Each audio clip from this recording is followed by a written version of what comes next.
ভাবি, আজকে কি এখনো কিছু বানাওনি? না রে আরিয়ান, আসলে আজকে ঘুম থেকে উঠতে দেরি হয়ে গিয়েছে। রাতে অনেক মাথা ব্যথা করছিল তো তাই। তোর ভাইয়া না খেয়ে অফিসে চলে গিয়েছে। তোর তো ভার্সিটির জন্য লেট হয়ে যাবে। আজকে একটু কষ্ট করে বাইরে খেয়ে নিস। আরে ভাবি, এভাবে বলছো কেন? সমস্যা নেই, আমি বাহিরে খেয়ে নিব। তুমি তাহলে এখন বাবা মা আর তোমার জন্য কিছু বানিয়ে নাও। হ্যাঁ, এমনিতেও বানাতে হবে। আজকে তো গেস্ট আসবে তাই। গেস্ট আসবে মানে? কে আসবে? সেটা আসলেই দেখতে পারবি। এখন যা, না হলে লেট হয়ে যাবে। এরপর আমি বাড়ি থেকে বেরিয়ে বাইকটা নিয়ে সোজা ভার্সিটির দিকে রওনা দিলাম। আমার নাম Aryan Chowdhury. Chowdhury group of company হচ্ছে আমাদের, মানে আমার বাবার কোম্পানি। এখন ভাইয়া সব কিছু সামলাচ্ছে। কিছুক্ষণের মধ্যেই ভার্সিটিতে চলে আসলাম। তারপর চুপি চুপি ক্যান্টিনের দিকে যাচ্ছিলাম, কিন্তু আর লুকিয়ে থাকতে পারলাম না।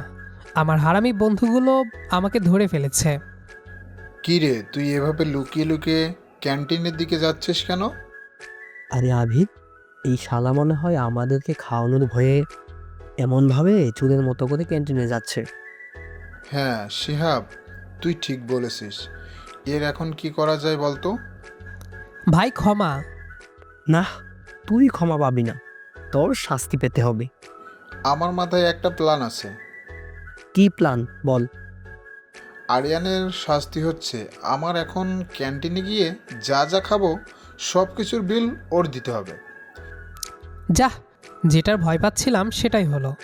এদের খাওয়ানোর ভয়ে ক্যান্টিনে লুকিয়ে যাচ্ছিলাম, এখন ধরা পড়ায় তো এরা ডাবল খাবে। শেষ, আজকে আমার পকেট শেষ। কিরে, দাঁড়িয়ে কি ভাবছিস? ক্যান্টিনে চল। তারপর আর কি, ক্যান্টিনে গেলাম। দুইটা হনুমানের মতো খেলো। আমি হালকা খেয়ে নিলাম। বিল কত এসেছে সেটা আপনাদের বলবো না, বললে হয়তো কেউ হার্ট অ্যাটাক করতে পারেন। খাওয়া শেষ করতে করতে প্রথম ক্লাস শেষ হয়ে যায়। এরপর ক্লাসে যাই। ক্লাস শেষ করে সবার থেকে বিদায় নিয়ে বাসার দিকে রওনা দেই। বাসায় পৌঁছে পার্কিংয়ে গাড়ি রেখে বাসায় ঢুকলাম। বাসায় ঢুকেই খেয়ে গেলাম টাসকি। আমি ভুলে গিয়েছিলাম ভাবি বলেছিল গেস্ট আসবে। গেস্ট তাহলে ভাবির পরিবার? আমাকে দরজায় ওভাবে দাঁড়িয়ে থাকতে দেখে ভাবির মা হেসে উঠলেন। কী ব্যাপার আরিয়ান, দরজায় মূর্তির মতো দাঁড়িয়ে আছো কেন? ভেতরে আসো। আসসালামু আলাইকুম আন্টি, কেমন আছেন আপনারা? আসলে হুট করে আপনাদের দেখে একটু অবাক হয়ে গিয়েছিলাম। শুধু অবাক হলে হবে? তোর বিয়ানকে দেখে তো তুই ভুলেই গেছিস যে আমরা সবাই এখানে বসে আছি। ভাবির কথায় অহনা অর্থাৎ ভাবির কথায় অহনা অর্থাৎ ভাবির ছোট বোন একটু লাজুক হাসল। আমি কিছুটা অপ্রস্তুত হয়ে পড়লাম। ধুর ভাবি, কি যে বলো না। আমি রুমে গিয়ে ফ্রেশ হয়ে আসছি। আমি নিজের রুমে যাওয়ার সময় আর চোখে একবার অহনার দিকে তাকালাম। দেখলাম অহনাও আমার দিকে তাকিয়ে আছে। চোখাচোখি হতেই অহনা চোখের পাতা নামিয়ে নিল। আমার বুকের ভেতরটা কেমন যেন ধক করে উঠল। রুমে গিয়ে আমি মনে মনে ভাবলাম, এই মেয়েটা এত সুন্দর হলো কবে থেকে? আগে তো দেখলেই ঝগড়া করতো, এখন তো দেখি পুরো বদলে গেছে। ফ্রেশ হয়ে নিচে নামতেই দেখলাম ডাইনিং টেবিলে সবাই খেতে বসেছে। ভাবি আমাকে ডেকে পাশে বসালেন। ঠিক আমার উল্টো পাশেই বসে আছে অহনা। কেন জানি ওর দিকে বারবার চোখ যাচ্ছে। আমি তখন মনে মনে বলি, আজকের দিনটা সত্যিই আজব। সকালে বন্ধুদের জন্য পকেট খালি হলো, আর বিকেলে নিজের মনের পকেট কে যেন চুরি করার পায়তারা করছে। খাওয়ার মাঝখানে ভাবি হঠাৎ বলে উঠলেন, আচ্ছা আরিয়ান, অহনা তো এবার এই শহরেই ওর মাস্টার্স কমপ্লিট করবে ভাবছে।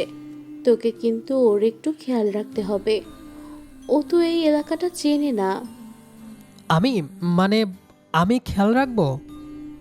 কেন আরিয়ান ভাইয়া, আপনার কি কোনো সমস্যা আছে আমাকে একটু ঘুরিয়ে দেখাতে, নাকি ভয় পাচ্ছেন আপনার জিএফ রাগ করবে? আমার আবার জিএফ কোথায়? আর ভয় পাওয়ার তো প্রশ্নই আসে না। ঠিক আছে, কাল থেকেই তোমাকে শহর ঘোরানো শুরু করব। অহনা এবার আমার চোখের দিকে সরাসরি তাকিয়ে একটা রহস্যময় হাসি দিল। সেই হাসিতে কি রহস্য যে লুকিয়ে আছে তা জানি না, কবে উদ্ঘাটন হবে। অহনার সেই রহস্যময় হাসির মানে খুঁজতে খুঁজতেই রাতের খাবার শেষ হলো। রাতে ঘুমানোর জন্য নিজের রুমে আসলাম ঠিকই, কিন্তু চোখের পাতায় ঘুম নেই। বারবার শুধু অহনার ওই লাজুক মুখটা ভেসে উঠছে। এই সেই অহনা যাকে ছোটবেলায় আমি কত জ্বালিয়েছি। একবার তো ওর চুলে চুইনগাম লাগিয়ে দিয়েছিলাম বলে ও 3 দিন আমার সাথে কথা বলেনি। সেই ঝগড়াটে মেয়েটা আজ এতটা শান্ত আর মায়াবী হয়ে গেল কিভাবে? ভাবতে ভাবতে জানালার পাশে গিয়ে দাঁড়ালাম। হঠাৎ দরজায় টোকা পড়ার শব্দে পেছনে তাকালাম। দেখলাম অহনা দাঁড়িয়ে আছে, পরনে হালকা নীল রঙের একটা 3 পিস, চুলে একটা ক্লিপ লাগানো। আরে অহনা, তুমি এই সময়ে কিছু লাগবে? না মানে ভাবলাম আপনার রুমটা একটু দেখে যাই। সব তো গোছানোই দেখছি, কোনো মেয়ের হাতে পড়ে বদলে গেলেন নাকি? আবার ওই জিএফের খোঁটা দিচ্ছ? বললাম তো আমার কোনো জিএফ নেই, আর এই রুম মা আর ভাবি গুছিয়ে রাখে। অহনা আলমারির আয়নার সামনে দাঁড়িয়ে নিজের ওড়নাটা ঠিক করে নিল, তারপর আমার দিকে তাকিয়ে বলল, কাল কিন্তু আমাকে ভার্সিটি আর নীলক্ষেত নিয়ে যেতে হবে, কিছু বই কিনবো, পারবেন তো? নাকি আপনার কোনো বন্ধুর সাথে আড্ডা আছে? পারবো না মানে? 100 বার পারবো। কাল সকাল 10টায় রেডি থেকো। অহনা কিছুক্ষণ আমার চোখের দিকে তাকিয়ে থেকে বলল, আচ্ছা, শুভরাত্রি আরিয়ান ভাইয়া। বলেই ও দ্রুত চলে গেল। যাওয়ার সময় ওর গায়ের মিষ্টি পারফিউমের ঘ্রাণটা আমার ঘরে রয়ে গেল। পরের দিন সকাল, রেডি হয়ে নিচে নামতে দেখি অহনা ড্রয়িং রুমে বসে আছে। ওকে দেখে আমি থমকে গেলাম।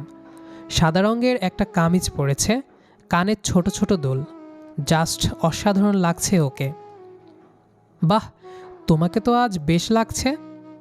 শুধু বেশ লাগছে বললে হবে? আজ তো তোকে তোর বেআইনের বডিগার্ড হয়ে থাকতে হবে। সাবধান আরিয়ান, কেউ যেন ওকে বেশি বিরক্ত না করে। আমি আর অহনা হাসতে হাসতে বাসা থেকে বের হলাম। বাইকে ওঠার সময় অহনা একটু ইতস্তত করছিল। কি হলো, ওঠো। অহনা আস্তে করে আমার কাঁধে হাত দিয়ে বসতে বসতে বলল, আস্তে চালাবেন কিন্তু, আমার খুব ভয় লাগে। আমি বাইক স্টার্ট দিলাম। শহরের ব্যস্ত রাস্তার মাঝে বাইক চলছে। বাতাসের ঝাপটায় অহনার চুলগুলো উড়ে আমার ঘাড় আর কানে এসে লাগছে। হঠাৎ করে অহনা আমার কাঁধটা শক্ত করে ধরল। কি হলো, ভয় পাচ্ছ? না ভয় না, আসলে এভাবে আপনার সাথে ঘুরতে খুব ভালো লাগছে। ওর গলার স্বরটা কেন জানি আজ অন্যরকম শোনালো।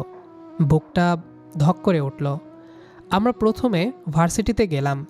সেখানে আমার ওই হারামি বন্ধুদের সাথে দেখা। আবির আর শিহাব তো অহনাকে দেখে পুরো হা করে তাকিয়ে রইল। কিরে আরিয়ান, এই রূপসী কে? পরিচয় করিয়ে দিবি না? এটা অহনা, আমার বিয়ান।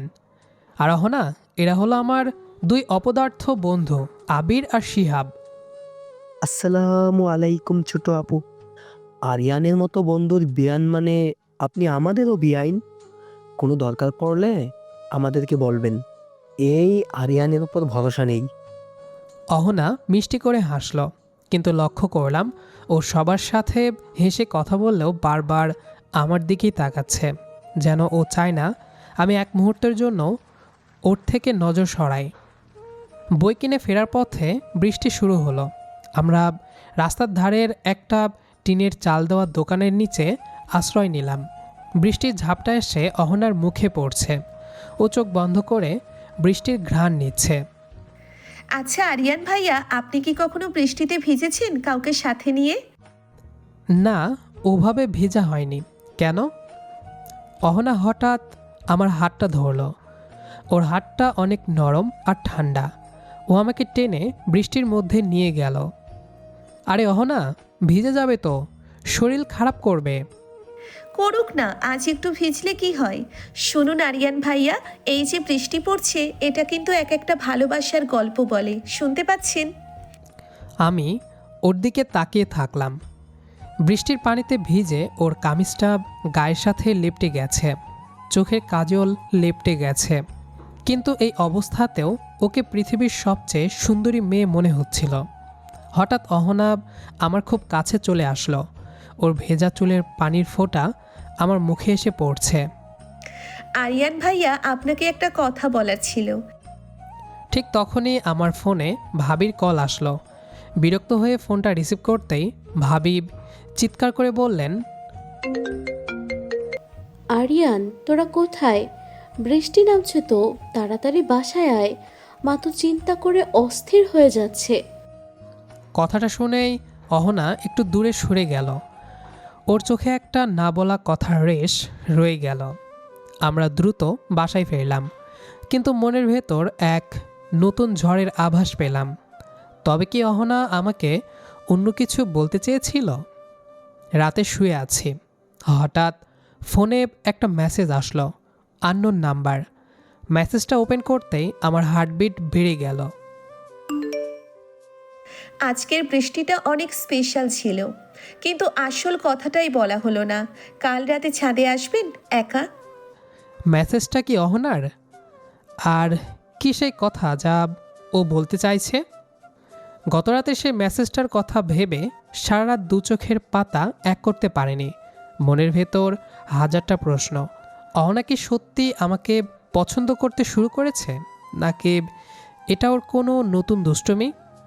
সকালবেলা ডাইনিং টেবিলে নাস্তা করার সময় অহনার দিকে তাকাতেই ও চোখ টিপে হাসল। আমি শরমে রুটি চিবানো বন্ধ করে দিলাম। ভাবি আর আম্মা নিজেদের গল্পে মশগুল, তাই রক্ষে। নাস্তা শেষ হতেই আমি বাইকের চাবি নিয়ে গ্যারেজের দিকে পা বাড়ালাম।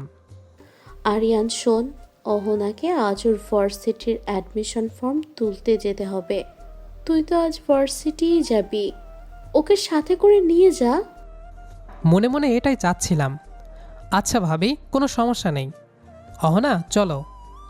বাইকের কাছে আসতেই দেখলাম অহনা আজ একটা নীল রঙের সালোয়ার কামিজ পরেছে। নীল রঙে ওকে যেন পরীর মতো লাগছে। আমি বাইক স্টার্ট দিতেই ও পেছনে এসে বসলো। তবে আজকের বসাটা একটু অন্যরকম। গতকালকের চেয়েও একটু বেশি ঘেঁষে বসলো ও। ঠিকঠাক বসেছ তো? পড়ে যেও না আবার।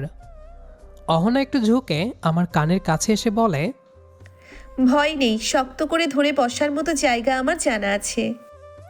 কথাটা বলেই ও আমার দুই কাঁধ শক্ত করে ধরে ফেলল। আমি বাইক নিয়ে মেইন রোডে উঠলাম। শরতের মিষ্টি রোদ আর হালকা বাতাস, তার ওপর পেছনে প্রিয় মানুষটার ছোঁয়া। অদ্ভুত এক অনুভূতি কাজ করছিল বুকের ভেতর। মাঝপথে হুট করে অহনাব আমার কোমরে হাত দিয়ে একদম পিঠের সাথে মিশে বসল।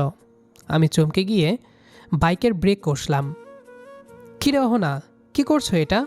মানুষজন দেখছে তো। মানুষ দেখলে দেখুক, আমি আমার হবু বরের বাইকে বসেছি, তাতে কার কি?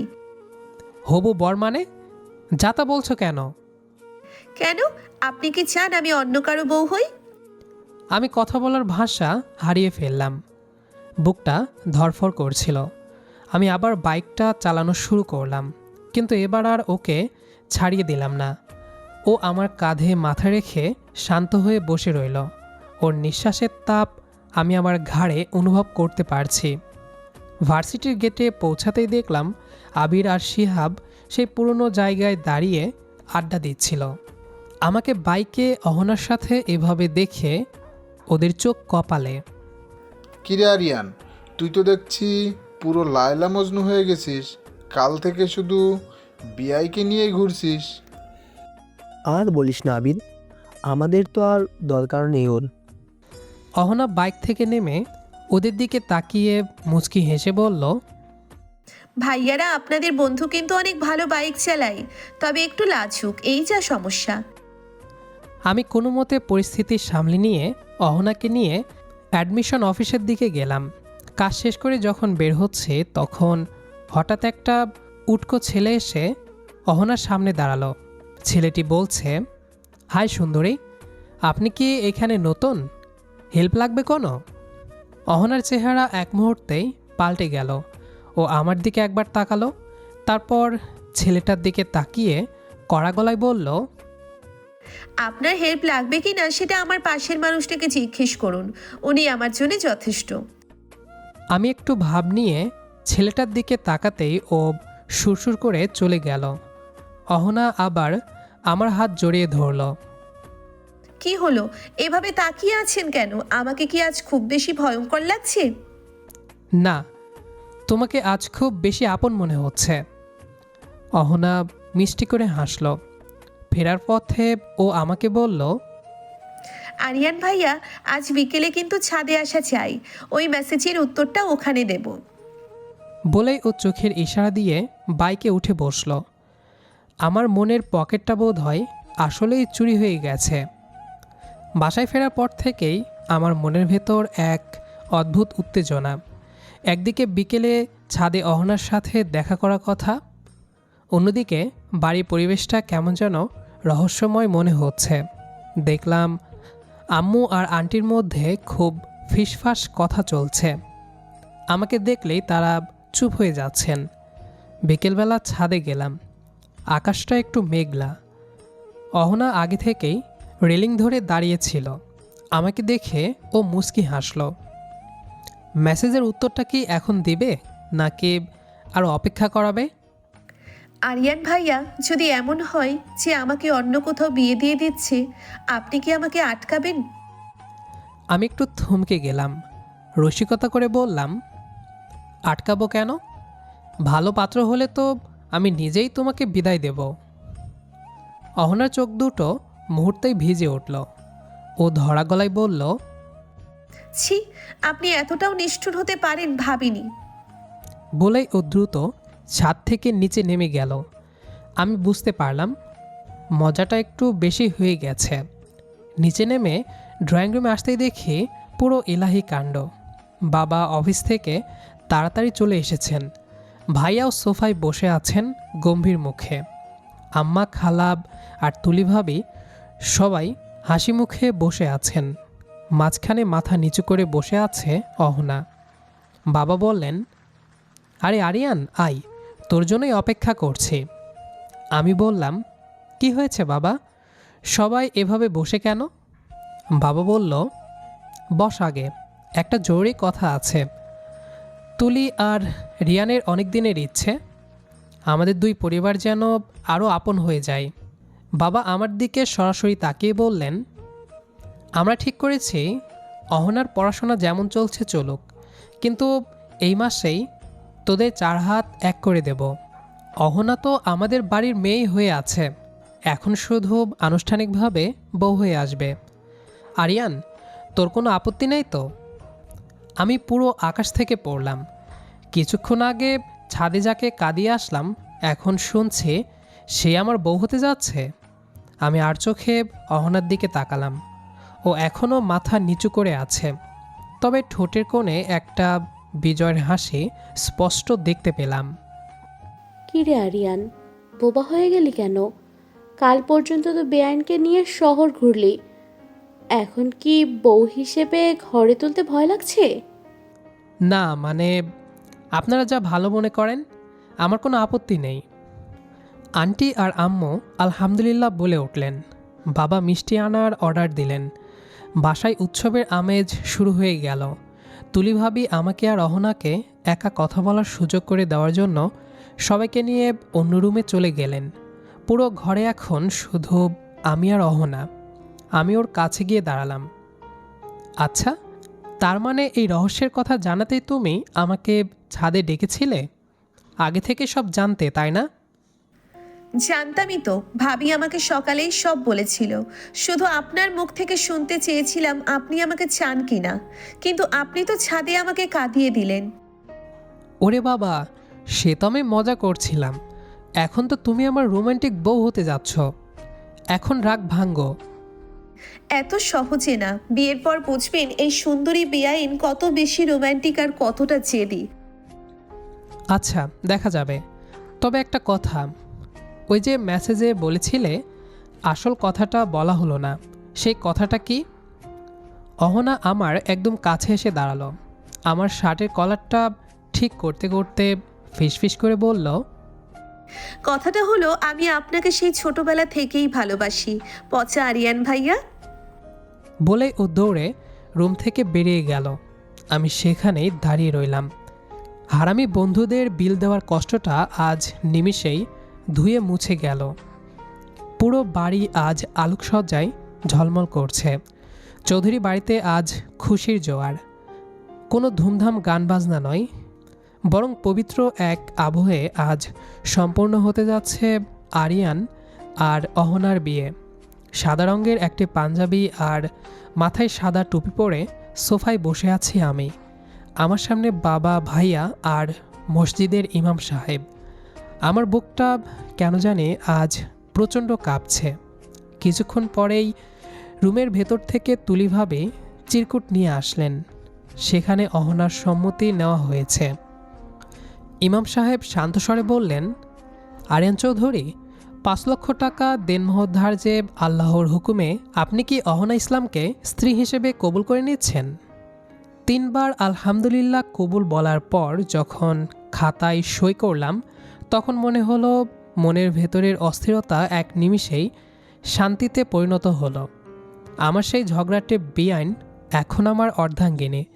উপস্থিত সবাই মিষ্টি মুখে মেতে উঠলেন, কিন্তু আমার মন পড়ে আছে ওই বন্ধ রুমটার ভেতরে। বাসরাত। নিজের রুমে ঢুকতেই এক বুক মাতাল করা ঘ্রাণ নাকে এলো। পুরো রুমটা সাদা গোলাপ আর রজনীগন্ধা দিয়ে সাজানো হয়েছে। বিছানার ঠিক মাঝখানে লাল বেনারসি আর ঘুমটায় মুখ ঢেকে বসে আছে অহনা। আমি দরজাটা আটকে দিয়ে ধীরে ধীরে ওর পাশে গিয়ে বসলাম। এখন তো আমার ঘরে চলে আসলে, পালানোর তো আর পথ নেই। অহনা কোনো কথা বলল না, শুধু ঘুমটার ভেতর থেকে ওর হাত দুটো কাঁপছে দেখলাম। আমি মুচকি হেসে ওর ঘুমটাটা সরিয়ে দিলাম। উফ, আজ ওকে দেখে আমার হার্টবিট কয়েকগুণ বেড়ে গেল। কাজল কালো চোখের পাতা নামিয়ে ও আর চোখে আমার দিকে তাকালো। কি হলো? আগে তো মুখে খুব খই ফুটতো, এখন কি কথা বলতেও ভুলে গেছো? মোটেও ভুলিনি। আসলে ভাবছি যে ছেলেটা আমাকে চুলে চুইংগাম লাগিয়ে কাঁদাতো, তার সাথে এক রুমে থাকতে আমার কত বড় সাহস। ও আচ্ছা, এখনো পুরনো রাগ পুষে রাখা হয়েছে? তাহলে তো তোমার শাস্তি হওয়া উচিত। কিসের শাস্তি শুনি? আপনি কি এখন বউ পেটাবেন নাকি? মারবো কেন? শাস্তিস্বরূপ আজ তোমাকে সারা রাত আমার সব কথা শুনতে হবে। আর হ্যাঁ, চা বানিয়ে খাওয়াতে হবে। চা? বাসুরাতে কেউ চা বানাতে বলে? আপনি সত্যিই একটা আনরোম্যান্টিক আরিয়ান ভাইয়া। অহনার হাসিতে যেন পুরো রুমটা পবিত্রতায় ভরে গেল। আমি ওর হাতটা নিজের হাতের মুঠোয় নিলাম। শুনো অহনা, এই যে আমাদের বিয়েটা হলো, এটা শুধু একটা চুক্তি নয়। আমি চাই আমাদের এই নতুন যাত্রাটা যেন আল্লাহর সন্তুষ্টির ওপর ভিত্তি করে গড়ে ওঠে। চলো আমরা একসাথে 2 রাকাত নফল নামাজ পড়ে আমাদের আগামীর জন্য দোয়া করি।